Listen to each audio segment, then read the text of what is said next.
Hello everyone, and welcome to Chapter 6 of Transformers Fall of Cybertron.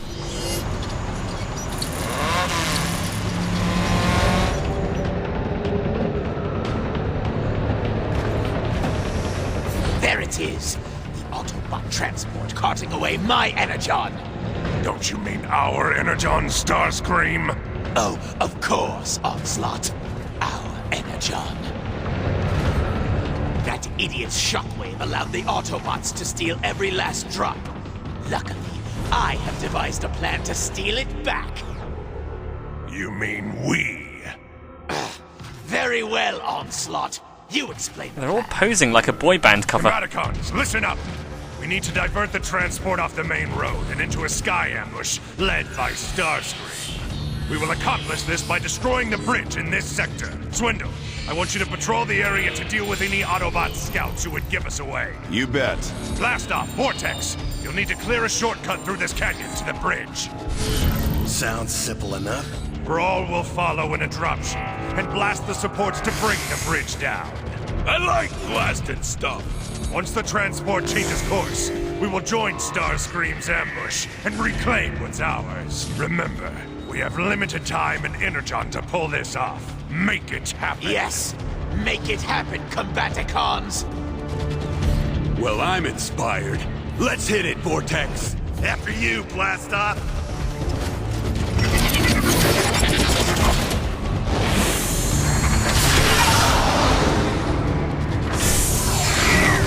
Blast off!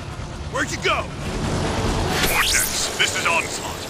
Get to the bridge and destroy it before the Autobot transport can get across. Roger that, Onslaught. We're on it. What is this place? An ancient Autobot city. No one's been here for ages. Reminds me of how we trashed Iacon. Okay, for Chapter 6 we start playing as the Decepticons and... oh, hang on a minute, tape cassette. Forward recon to base. Over. Base. I'm not sure if I've got a transmission connection or not, but in case anyone is hearing this, here's a little FYI I wish someone would have shared with me before I got into this prime forsaken place. If you come across a web of faint lasers, avoid them. They'll wreak havoc on your systems and jam your cloaking ability. Stay clear of those lasers! Okay, so here's something weird right off the bat, is that tape cassette's not actually referring to these red lasers you're seeing now. It's referring to those green lasers we saw in Cliff Jumper's level. These red lasers don't jam your cloak or anything, they just do damage to you. What is that thing? Scrap! It's chasing me! Maybe they got confused about which kind of lasers they were supposed to put there. Blast off! I thought you said this place was deserted! Right! And before we proceed, here's another tape cassette. Both the Autobots and the Decepticons utilize minefields to protect and defend our trade routes. So what makes this homing mine so unique? Once it locks onto your position, it is almost impossible to evade unless you destroy it with your weapon first. Running is futile, and once one homing mine locks onto your coordinates, others are certain to follow. So as you probably figured out, this place is lousy with homing mines. They'll chase after Blast Off, and you have to shoot them down before they hit him. I don't think anything bad happens if you let them hit him though. He doesn't seem to have a health bar or anything. You do get an achievement for destroying all the mines before he gets hit though. Strangely, this is the only place mines appear while you're following Blast Off through these tunnels. Even though they get their own audio log describing how to deal with the homing mines, you never see them again. This is like the one place in the game you see them. Anyway, as I was saying, in the previous game there was a separate Autobot and Decepticon campaign, but that isn't the case here. But for the time being, we'll be playing as the Decepticons for a while. Onslaught! Why isn't that bridge destroyed yet? We're working on it, Starscream. Now, something I sort of noticed, and I don't know if this is intentional or not, but the Autobots seem to have a lot more narrative written into their scenarios. The Decepticons is more about all-out action. Blast off! What's your status? The Autobots must know we're coming. They keep getting in our way. Stop right there, Decepticreeps! Keep your hands where we can see them. Hey, Vortex! Use your shockwave now! Yeah, okay. Scrap! They're trying to cut us off from the transport. Move it, Blast off! Do not lose that transport! Gonna be tight! That's what she said. Vortex, we're running out of time. Get to to that bridge now! I'm working on it! Work faster! We need to bring that bridge down before the transport can cross it. Detecting Vortex. Alright, before we begin the mission, we have quite a lot of Cybertron fun bucks, so let's purchase this cheap shot so that we get discounts on all the weapons and their upgrades. And let's get this gold scrap maker. Yeah, it's going great. Okay, so we are playing as Vortex. He is a helicopter, which is pretty rad. It can, I guess, flight controls as you might expect. It is space to elevate, control to descend. If you hold the right mouse button, you do the boost, just like with all the other cars and vehicles in the game. The special ability for flying vehicles is the dodge. If you hit Q and a direction, you'll like sort of dodge quickly in a particular direction, which is good for avoiding projectiles while you're in the air. You have a lot of firepower in the air, but you can also just go down to robot mode and do this. Kill everyone with your shockwave ability, which just basically makes a big explosion in front of you. Hang on, someone's shooting at me. Yeah, if you take damage while pulling a lever, your character will stop doing it. Go away. So Vortex's chapter's pretty fun. As I mentioned, the Decepticons, at least for these next few chapters, seem a lot more focused on all-out action. In the past couple of chapters, we were trying to find out what happened to Grimlock, and there was a bit of intrigue there. And with Optimus, you know, that you get to see all the Autobots die as the Decepticons attacked, and there was all these set pieces and stuff. For the Decepticons, that's not so much the case. You're just blowing stuff up all the time. Some argued I should have split the convoy in energon on its journey to Autobot City. However wise, there is no time. The transport, though heavy and cumbersome, is our best hope. In the meantime, I wonder as to how the Decepticons will respond to their leader being pulverized. I sense the one called Starscream has been waiting for this opportunity. And now you get to see Starscream take the opportunity and completely fuck it up. So yeah, this is quite a big level. Gives you a lot of room to fly around, shoot guys. And something you might have picked up on is that the helicopter mode actually has quite a lot of firepower. The Moleculon Fuse Bomb in particular is this mortar bomb that basically kills anything in one hit, or at least any of the foot soldiers in one hit. And it has an extremely huge blast radius. And it has a bit of an arc, slow rate of fire, but that's easy to accommodate for. So there's really no competition for you in the air. Now you might be thinking to yourself, why don't you just play the entire game in helicopter mode? Well, you can do the shockwave in robot mode. I guess that's it. Even before energon became so scarce, these ridiculously designed transport tankers devoured just about as much energon as they carried. I question the use of them to transport what energon remains from the lake, but orders are orders.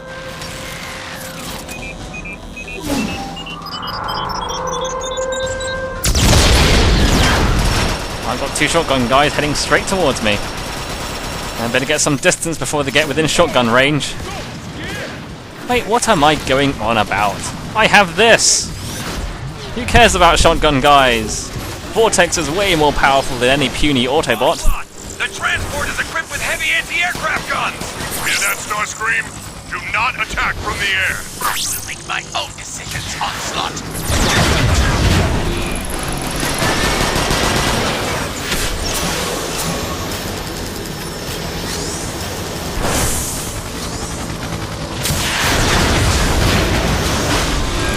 Onslaught, we've reached the bridge! It's huge! How are we supposed to take down something that size? Thrall's artillery attack should be able to destroy the supports underneath the bridge. Get in position and start shelling.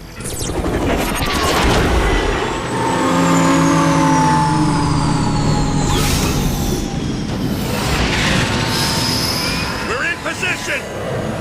Thrall, get your main guns online. Guns are online, Onslaught! Ready to pound some metal!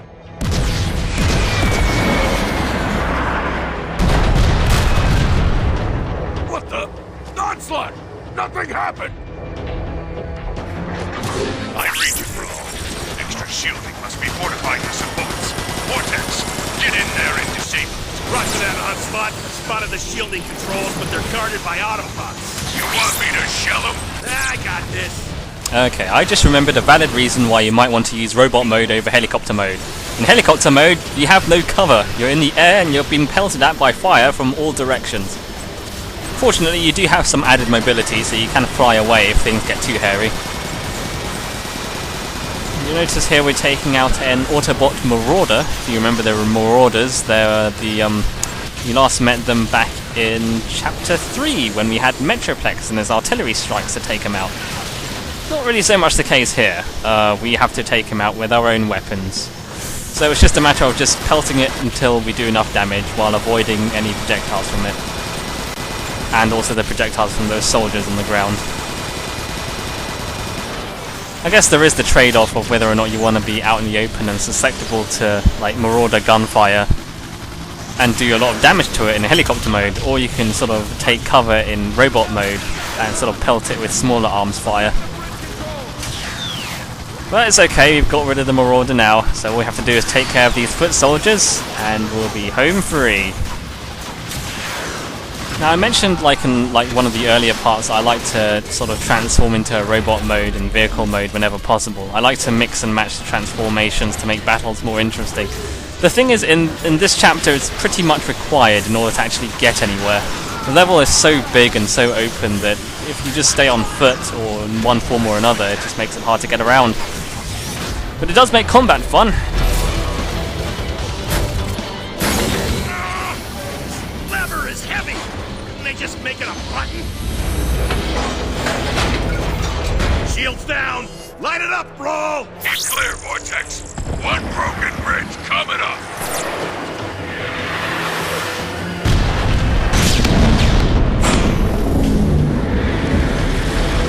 Structural integrity compromised. Shifting balance for additional support. The bridge is still holding. I'll hit that second support. Just to let you know that Brawl is voiced by Nolan North, just like Cliffjumper. Here we go. Anyway, time to do the same thing on the other side of the bridge. Keep your optics sharp. The Autobots will be ready for you this time. Seriously? There are 2 more of those things? What? Okay, this could be a bit of a problem. Dealing with 2 Marauders might be a bit much. Luckily, we can make the process a little more easier. Down here, there's a Teletran 1 store, so let's equip ourselves. You about done, Vortex. I want to blast those supports already. Yeah, kinda busy here, Brawl. Combaticon Vortex identified. Alright, so we have quite a lot of money, so I'm going to upgrade the assault rifle a bit, increase the accuracy. But the main thing I want is to go to heavy weapons and purchase this weapon we haven't used yet. The V32 Cybercorruptor, spelt with an @ symbol. Now the Cybercorruptor is an interesting weapon. It basically, you shoot an enemy with it, and it'll make them switch sides. So if I shoot this Marauder here, it'll then focus on shooting fellow Autobots instead of me, which is always handy. Now it's not really a reliable way of killing enemies. I mean, the Marauder's powerful, but for some reason it has a lot of trouble taking out like the other Autobots. So I'm not really expecting it to take out all the guys for me. Rather, it's more effective as a distraction. Enemies will start shooting at it once it's realised it's gone haywire. Oh, it's already run out. Yeah, I think you can upgrade it to make it last a bit longer, but you can just fire it again and reapply it. Annoyingly, the foot soldiers will keep respawning while the Marauders are still alive, so you have to destroy the Marauders before you can clear the soldiers out. So it's only once you've cleared everyone out that you can go for the switch. So we're just going to shell these soldiers before the Marauder switches back to attacking me, which should be any second now. Yep, there we go, it's already run out. Doesn't last very long. Now, according to the official bio for Vortex, he's apparently the Decepticon interrogator. Although I don't recall any instance in the original cartoon where he's interrogated someone. He does transform into a helicopter though. Something you might have noticed though is that as I boost, the helicopter mode sort of changes form a little bit to make it more like a plane. High Moon Studios did clarify though that he is not a triple changer.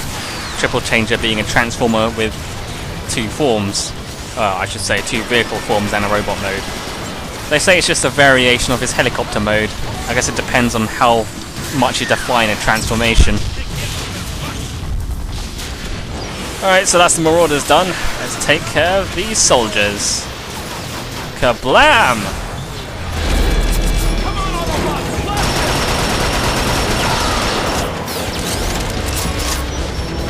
Brawl! I'm at the lever! Ready your guns! No. I dish out the pain! Me! Ow. Go away! I'm trying to pull a lever here.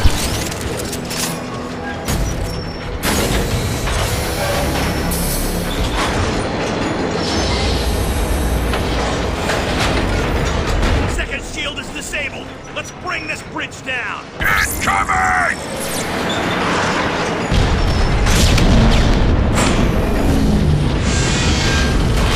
Structural integrity critical. Adjusting internal stabilizer. Center support holding maximum load. This bridge is really starting to grind my gears. Don't make them like this anymore. What now? The only thing holding it up is that central support. Get up there, Vortex. God, if I knew destroying this bridge would take so long, I would have made an abridged version of this video.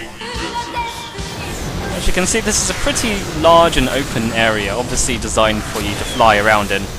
Apparently, according to an interview, this is one of the largest level sizes that the Unreal Engine can handle. I'm not entirely sure how valid that claim is, though. Transport is nearly at the bridge. I assume your team has succeeded in destroying it. Vortex, our fearless leader is growing impatient. Roger that, hotspot. I don't see a control panel or even an access panel to get inside. I'm tired of this scrap. Get out of the way, Vortex. I'll make you an entrance.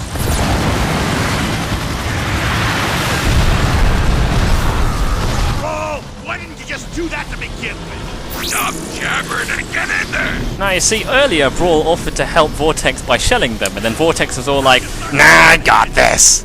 And now he's all, why didn't you do it earlier? Great. Spooky dark down here. You're afraid of the dark? Well, it does make it hard to see. Vortex, Brawl, shut it! We need that bridge offline, now! I don't know what the hell Vortex is talking about. It is not dark in here in the slightest. Everything's brightly illuminated and easy to see. If you wanted dark, you should have played War for Cybertron, where everything was this huge monochrome mess.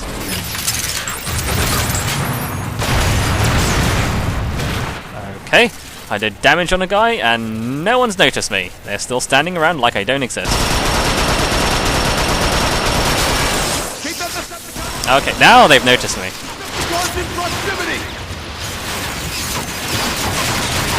Better take care of this damage. It's pushing it a bit close there. If you use the iron sights while you're using the cluster bombs, you can see the arc which they're going to fire at, which is pretty handy.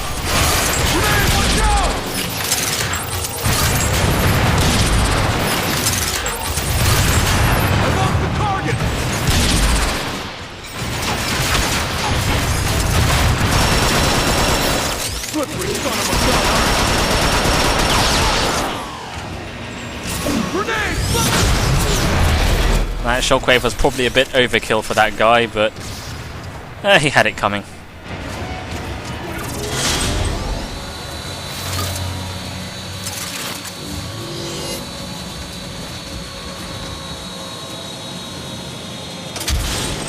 All right, I'm inside the lower part of the bridge. What am I looking for? The final support. It should look like the ones you already destroyed. Decepticon Interrogator Vortex. Alright, let's use the Technotran store and get ourselves a battle drone. And that'll do for now. How the Starscream's plan unfolded. It's going great. Ready for liftoff! And thanks to Teletran, we have all our ammo and health back. Oh, hang on, tape cassette! There's been a lot of talk about victory lately. About how the Autobots are through, on their heels. Too much talk, if you ask me. When you're overconfident, you're underprepared.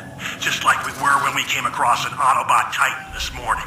Tore the whole unit into spare parts, while any damage we inflicted on the Titan was immediately repaired by his battery of helper drones. Finally, someone started blasting those things out of the air.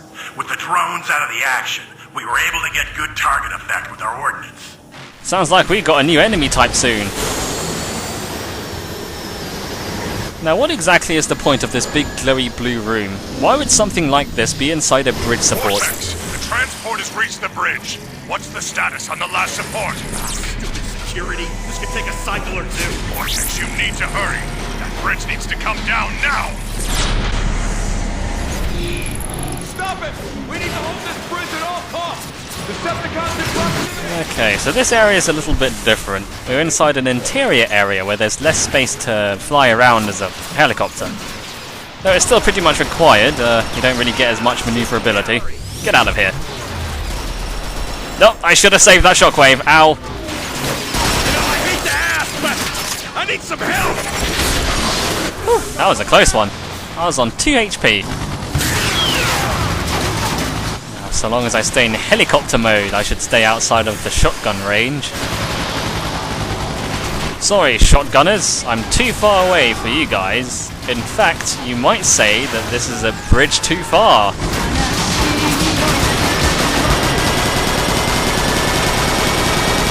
The machine gun does quite a bit of damage, but it can be hard to hit tiny guys on the floor.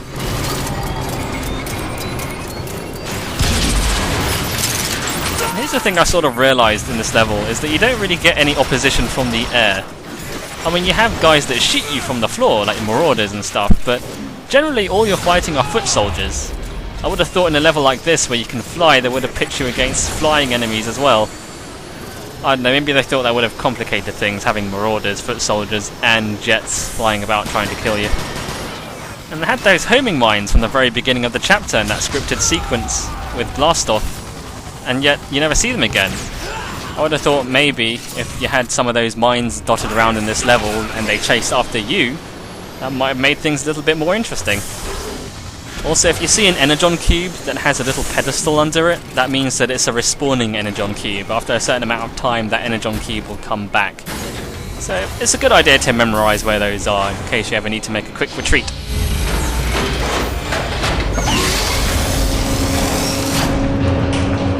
Ah, nuts and bolts! This looks like trouble! Deal with it, Vortex. Okay, so as that tape cassette alluded to earlier, we have a new enemy type. It is the Autobot Titan. He is a big, giant guy with a minigun who will just shoot at you non-stop. As you can see, he's destroying the cover, which makes things a little bit treacherous.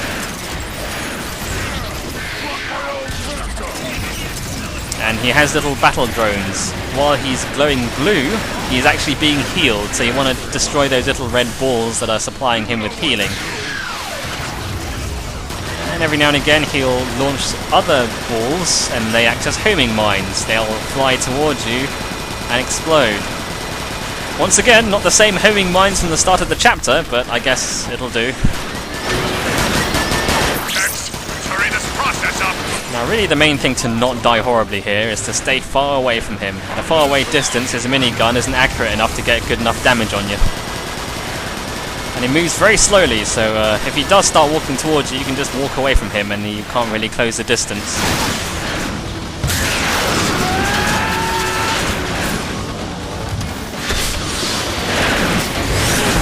Aha! Take that!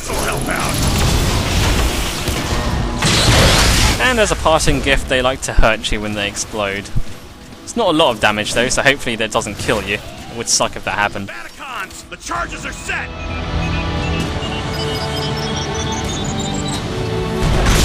About time, Vortex. Get out of there, Vortex, or you're going down with the bridge! And here's the third time we're escaping from a building that's about to explode. Incidentally, every single time it's our fault as well. For some reason we keep blowing up things while we're inside them. We only have ourselves to blame.